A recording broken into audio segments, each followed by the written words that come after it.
چې په پاکستان کې د بټو په تیر حکومت کې موږ ته یو کارت راکړی شوی دی شناختي کارت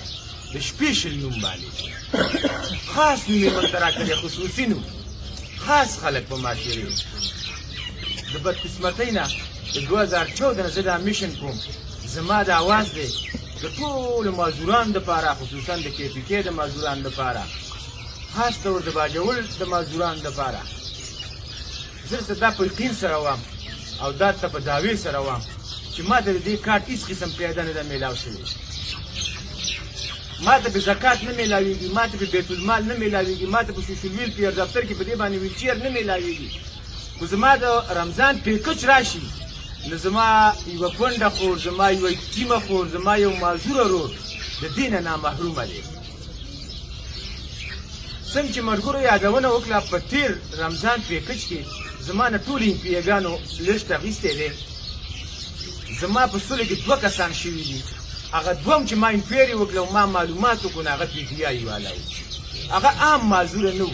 چې هغه مطلب عام ډیسیبل کسان عام سپیشل کسان چې هغه سره حکومت یو ګوره د هر شي یو خپل قانون دی خبرې ډېرې زیاتې دي د هر شي یو خپله کټګري ده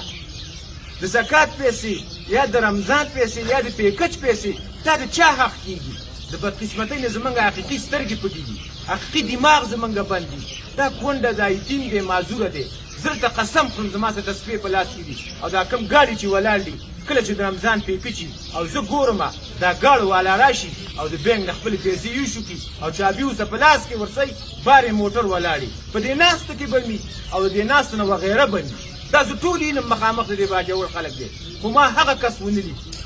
څوک چې په ډانګو راشي څوک چې د بل په سارا راشي په چاپ چې دواړه سترګې نه په چاپ چې دواړه خپې نه قسم په خدای زه په دعوه سره وایم چې د هغه سره ما چیک په لاس کې ونه لید چې هغه ته خپل حق میلاو شي زه یو ځل بیا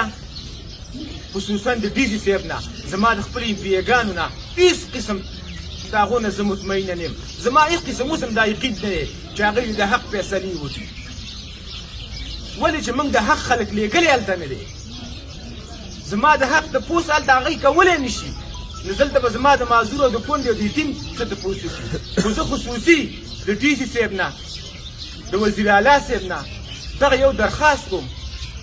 چې د دې خلکو ته توجه ورکوي دا خلک حقدار دی او دا هم د ړندې سترګې د لاندې ساتلی دی زما څه هغه الفاظ نشته دی چې زه پرې ستاسو دماغ خلاص کړم زه پرې تاسو پویه کړم چې دا خلک په دنیا کې یو نوم لري بغیر د پاکستان نه او د افغانستان نه په افغانستان کې د دې خلکو څه قدر شته په کال کې 1,20,000 روپۍ ورکوي خو په پاکستان کې چې د دې خلکو لپاره کومه پالیسي جوړه شوې ده قانون دې خلکو له څه ورکړي دي خو هغه 2% کوټه ده خو هغه بیت المال دی خو هغه زکات دی خو هغه د دې خلکو حقوق دي زه په دعوې سره وایم چې په ټول ملک کې نه دي میلاو او خصوصا زما په صوبه کې خو بالکل نه دي میلاو او که بیا راشم قبایلو ته نو په قبایلو کې خو څوک یادوي نو ډېره زیاته مهرباني ډېره زیاته شکریه ستاسو د ټیم راکولو خو دې خلکو ته توجه ورکوئ